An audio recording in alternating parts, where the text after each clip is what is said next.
नमस्कार, आप देख रहे हैं सत्य हिंदी पर सुबह 11 बजे का न्यूज बुलेटिन और मैं हूं आपके साथ निकिता।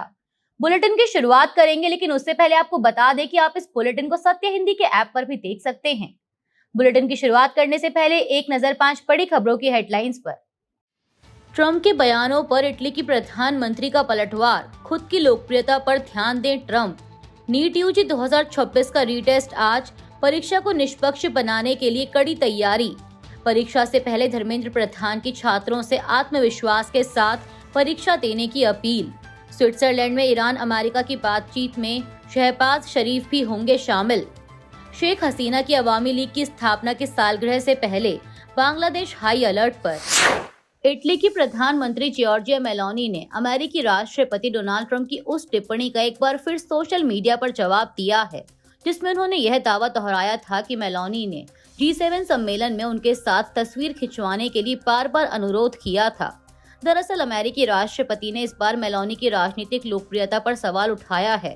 ट्रंप ने शनिवार को कहा था कि प्रधानमंत्री इटली में अपनी लोकप्रियता के स्तर के मामले में अच्छा प्रदर्शन नहीं कर रही हैं।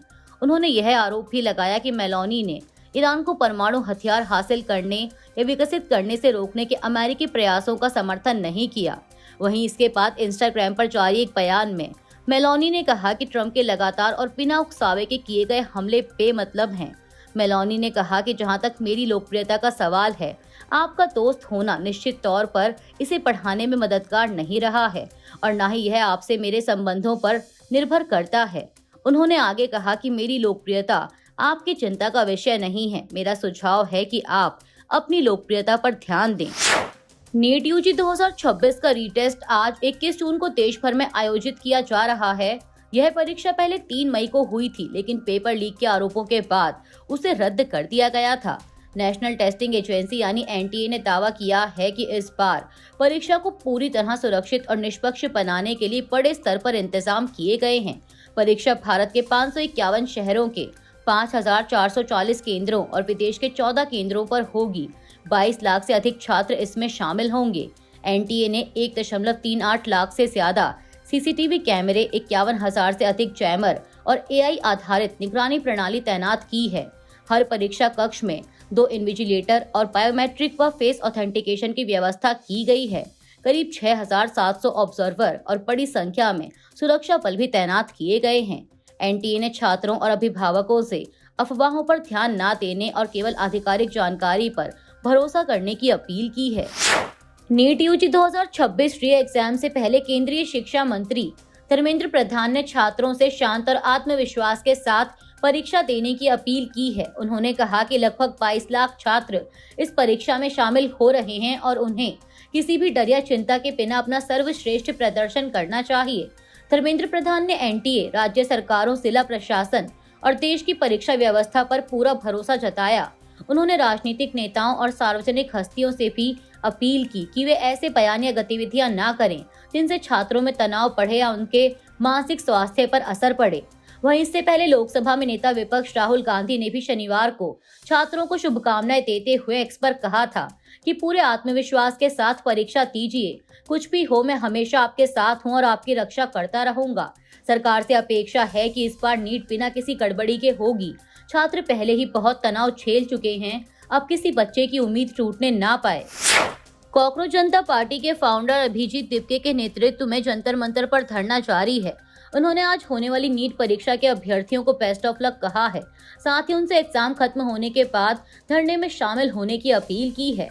अभिजीत दिपके ने सोशल मीडिया पर जारी किए गए वीडियो में कहा कि नीट के छात्र छात्राओं को आज की परीक्षा के लिए शुभकामनाएं देता हूं। आप लोग पूरे आत्मविश्वास के साथ जाइए और अपनी परीक्षा अच्छे से दीजिए। आपने बहुत पढ़ाई की है, अब बड़ा दिन आ गया है जब आपको परीक्षा देने जाना है। उन्होंने कहा कि हम नहीं चाहते कि आप परीक्षा से पहले प्रदर्शन में आएं। परीक्षा खत्म होते ही जंतर मंतर आ जाइए, मैं यही हूँ, मैं आप सबसे मिलने का इंतजार कर रहा हूँ।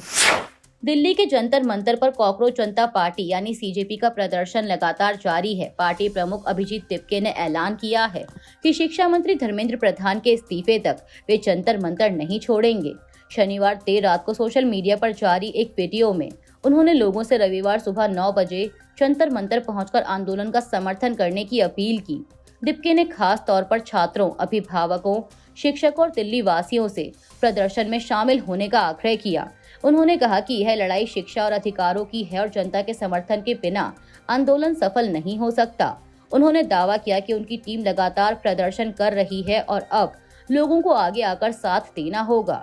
वहीं दिल्ली पुलिस ने प्रदर्शनकारियों से अपील की है कि वे जल्द से जल्द प्रदर्शन स्थल खाली करें। इसके बावजूद सीजेपी ने आंदोलन जारी रखने का फैसला किया है। अमेरिका और ईरान के बीच तनाव कम करने के प्रयासों के तहत आज स्विट्जरलैंड में सीधी बातचीत शुरू होने जा रही है। इस वार्ता में पाकिस्तान मध्यस्थ की भूमिका निभाएगा। पाकिस्तान के प्रधानमंत्री शहबाज शरीफ और सेना प्रमुख फील्ड मार्शल आसिम मुनीर भी बातचीत में शामिल होंगे।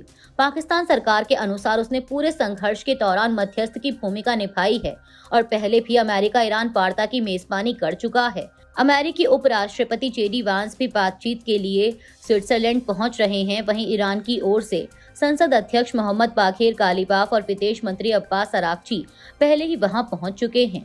गौरतलब है कि इसी हफ्ते अमेरिका और ईरान के बीच एक प्रारंभिक समझौते पर हस्ताक्षर हुए थे, जिसका उद्देश्य युद्ध समाप्त करना है। इसमें अगले 60 दिनों में अंतिम समझौते तक पहुंचने की बात कही गई है। मीडिया रिपोर्ट्स के मुताबिक अमेरिका चाहता है कि ईरान संयुक्त राष्ट्र के निरीक्षकों को अपने परमाणु स्थलों का दौरा करने की अनुमति दे। इसके बदले अमेरिका ईरान के कुछ फ्रीज किए गए फंड जारी करने पर विचार कर सकता है, जिसकी शुरुआत कतर में मौजूद 6 अरब डॉलर से हो सकती है। बांग्लादेश में अवामी लीग की स्थापना दिवस से पहले देश भर में सुरक्षा अलर्ट जारी किया गया है। खुफिया एजेंसियों ने आशंका जताई है कि 23 जून को पार्टी समर्थक प्रदर्शन और रैलियां निकाल सकते हैं। गृह मंत्री सलाहुद्दीन अहमद ने कहा कि अवामी लीग देश में अशांति और अस्थिरता फैलाने की कोशिश कर सकती है। इसके चलते पुलिस और सुरक्षा एजेंसियों को हाई अलर्ट पर रहने के निर्देश दिए गए हैं। अधिकारियों को किसी भी तोड़फोड़, हिंसा या कानून व्यवस्था बिगड़ने की कोशिश को रोकने के लिए तैयार रहने को कहा गया है। पुलिस ने चेतावनी दी है कि सालगिरह के कार्यक्रमों के दौरान अवामी लीग समर्थकों और विरोधी राजनीतिक समूहों के बीच टकराव हो सकता है। गौरतलब है कि छात्र आंदोलन के बाद अगस्त 2024 में शेख हसीना की सरकार सत्ता से बाहर हो गई थी और बाद में अवामी लीग को भंग कर दिया गया था। फिलहाल बांग्लादेश में तारिक रहमान के नेतृत्व वाली सरकार सत्ता में है।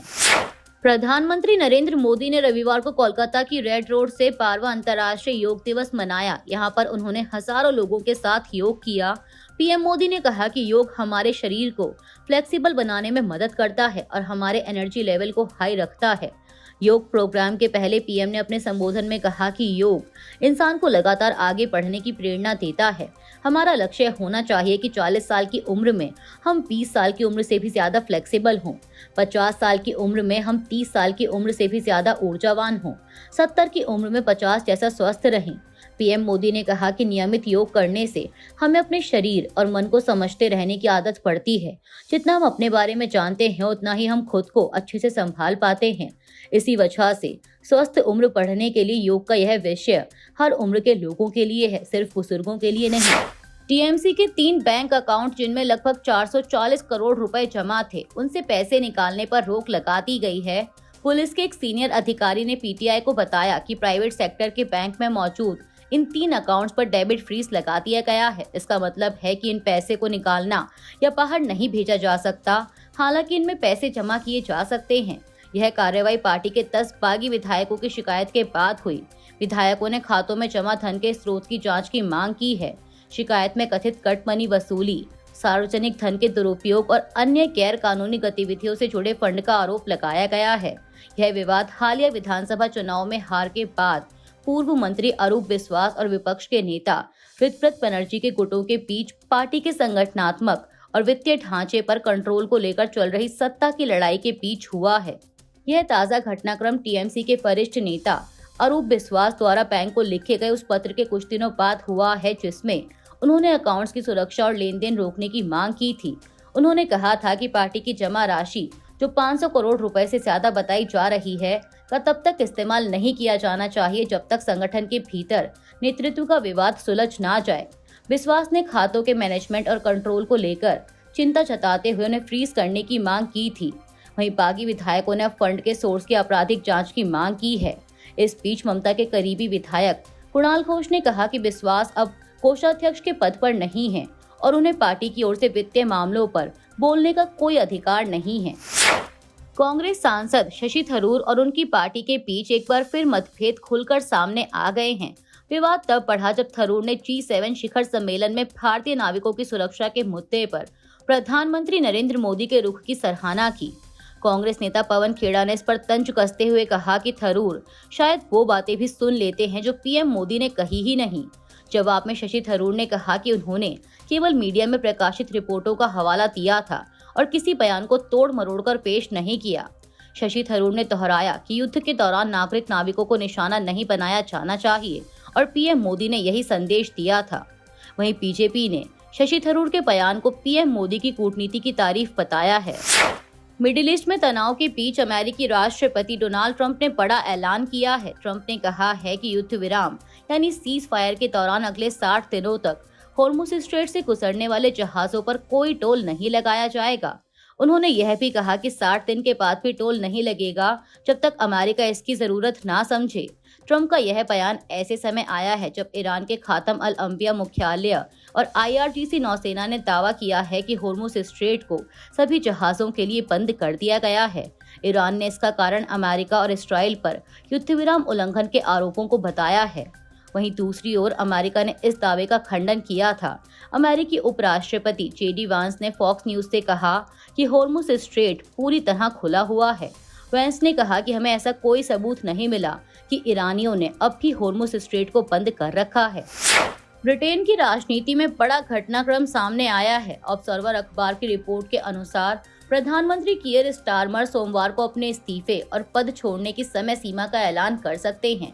रिपोर्ट में दावा किया गया है कि कैबिनेट मंत्रियों, सलाहकारों, दानदाताओं और ट्रेड यूनियन नेताओं से चर्चा के बाद स्टारमर इस निष्कर्ष पर पहुंचे हैं कि उनका पद पर बने रहना मुश्किल हो गया है।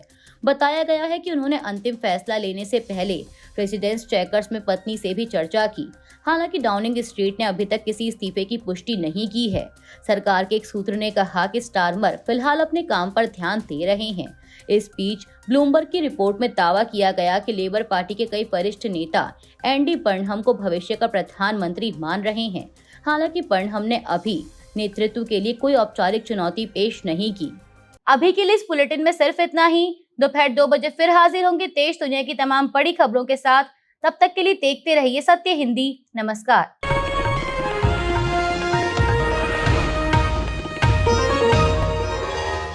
Copyright disclaimer under Section 107 of the Copyright Act 1976. Allowance is made for fair use for purposes such as criticism, comment, news reporting, scholarship, and research.